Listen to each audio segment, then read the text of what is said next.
Today to our guest. His name is the Honorable Saah Joseph. He's quite a story. And I don't want to steal his thunder, but just briefly, he was born in Liberia. His father was killed during the Civil War that ravaged the country for over 20 years.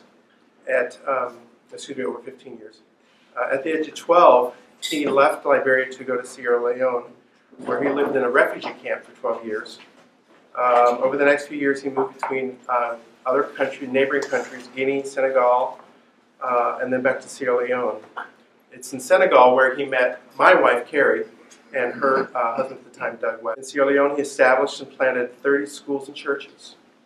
And then in 2006, he went back to Liberia, and there he's built, to date, 4 other schools. In 2011, he ran for a seat in the Liberian legislature, and so he's serving in his second. Today is to educate us about Liberia and about some of the needs that are present that he's aware of. Thank you very much. I'm very happy to be here. This is not my first time visiting a Rotary Club. I remember 2010, I went to Prince George in Canada, and I visited a Rotary Club. There in the Rotary Club, I had a women empowerment program after the war in Liberia. We have a lot of girls who were involved in the prostitution, and I established a training school for girls. And the Rotary Club were able to work along with me. We were able to raise 500 sewing machines that we took to Liberia, and each of those girls were able to get a sewing machine after they graduated from the tailoring school. And today, they are now doing their businesses. But I'm happy to be here today to share with you about my country, Liberia.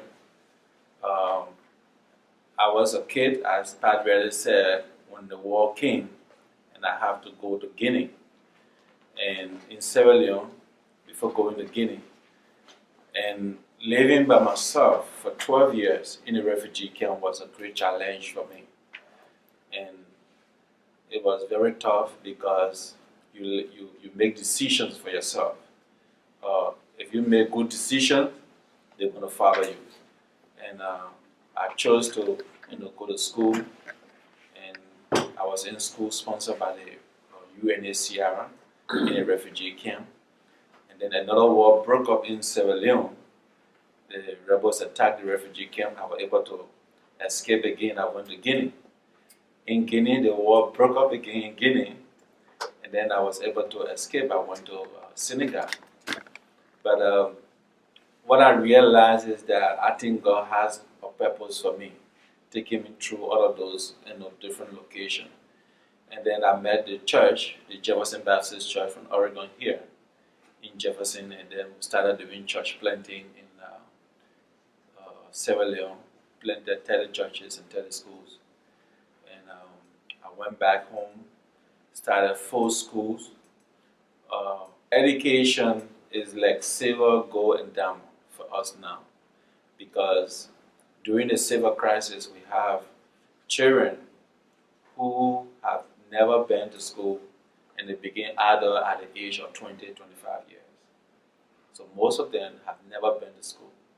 Even during the crisis, those kids that was used as ex-combatant, now today they are in the 30s. They have never been to school. And it have been tough to make a decision because we're still facing, the war is over, the physical war is over. We have taken arms away from those children and from the rebels, but we still have a warfare within us where they need those little children coming up need to go to school. Those guys who fought the war need to have a skill so that they can be able to acquire a job. And I was able to establish 4 schools.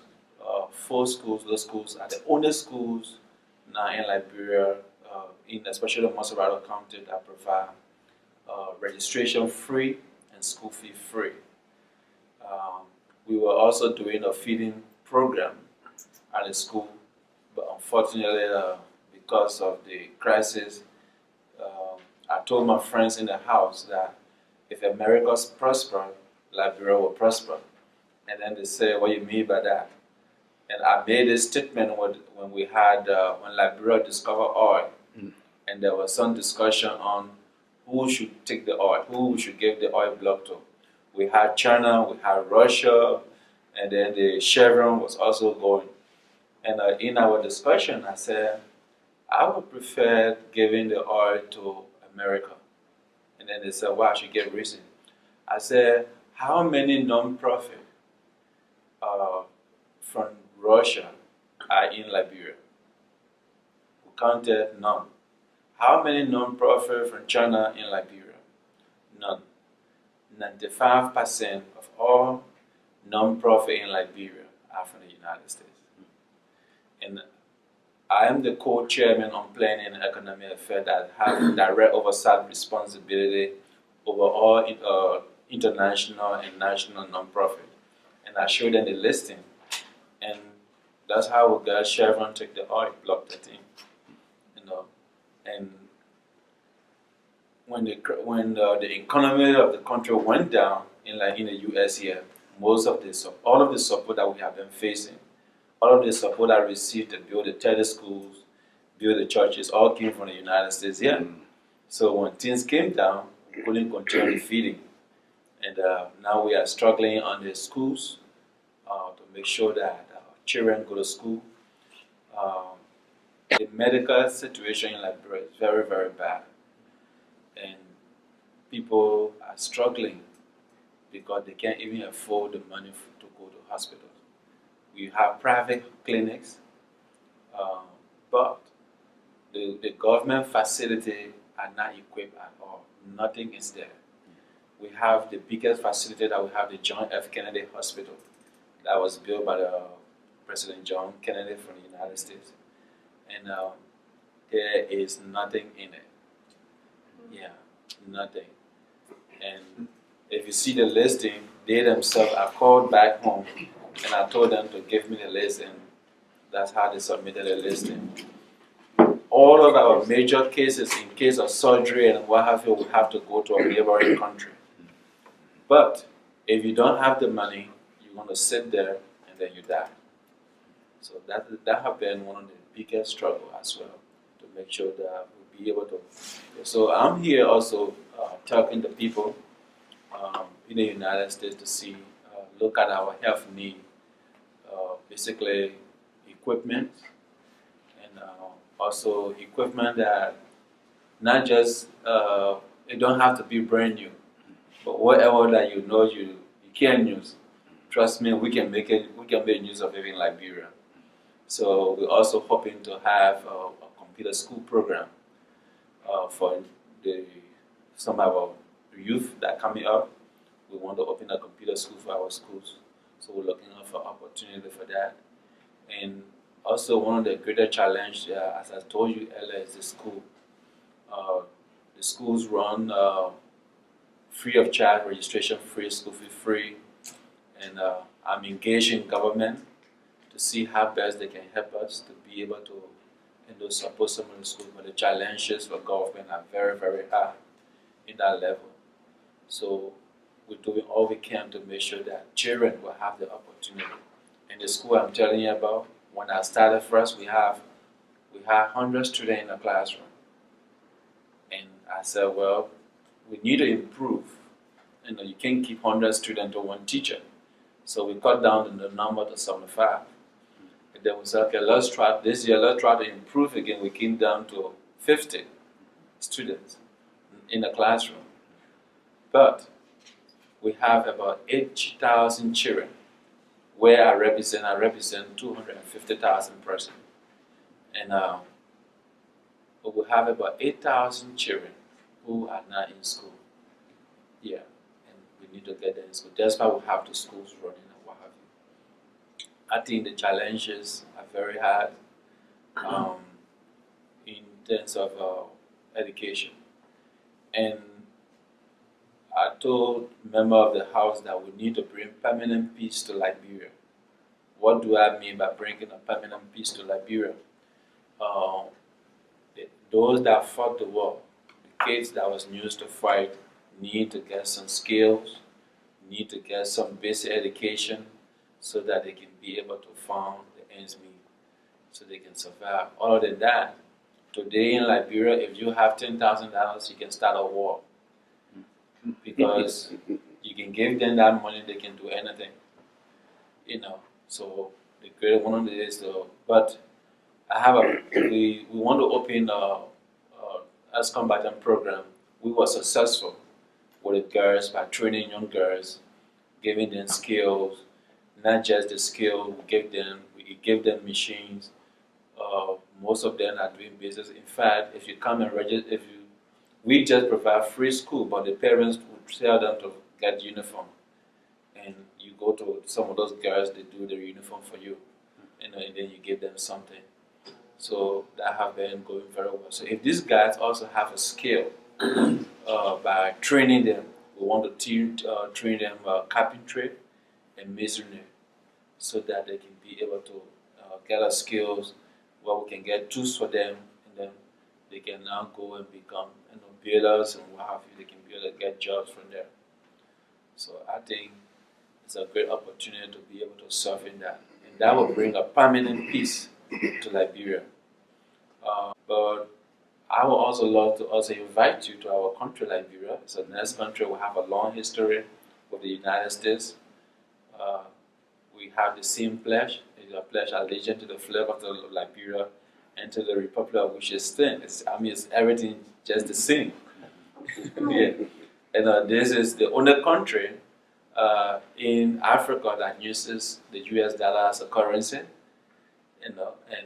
We have a very good relationship. So all of our help, everything that we depend on, come from here. So we want to get a relationship with. When I took over as representative, my role have been how can I make a change? Because I feel that I was not elected based on education because I'm just a high school graduate. And I was not also elected based on I have money, no. But God make it possible for a purpose for me. And I'm the chairman on banking and currency. I'm the co-chair on planning and economic affairs. I'm also a member of the committee on health. So I've been working very hard to see how best we can be able to fight very hard to get things moving. And one of the situations that took place was the adoption. A lot of kids from Liberia was adopted, especially in Oregon area, and Liberian kids, and the adoption was shut down by the government. By then, I was not involved, and I said, when I got elected, whenever I come into government, the first thing I'll be doing is to make sure to reintroduce the adoption law. And when I took over office, the first bill that I introduced was the adoption law. And in the old adoption law, if you are American, you want to adopt a child, they want you to go to Liberia to stay there for 1 year. Wow. And when I was working on the bill, I told them 2 weeks. Yeah. So the bill was successfully passed. Now adoption is on. Yeah. So I was able to reintroduce the bill, and then it's not taking place. But the challenges I had for our country in terms of health and education, and this trip have been wonderful sharing. When I was in California, the Farmers Association donated 1 container of rice, which is 144 container of rice. So Christmas, we want to look at old folks, orphanage home, and in our schools, and distribute our rice to them. And one of our challenges now is to make sure to send the container back.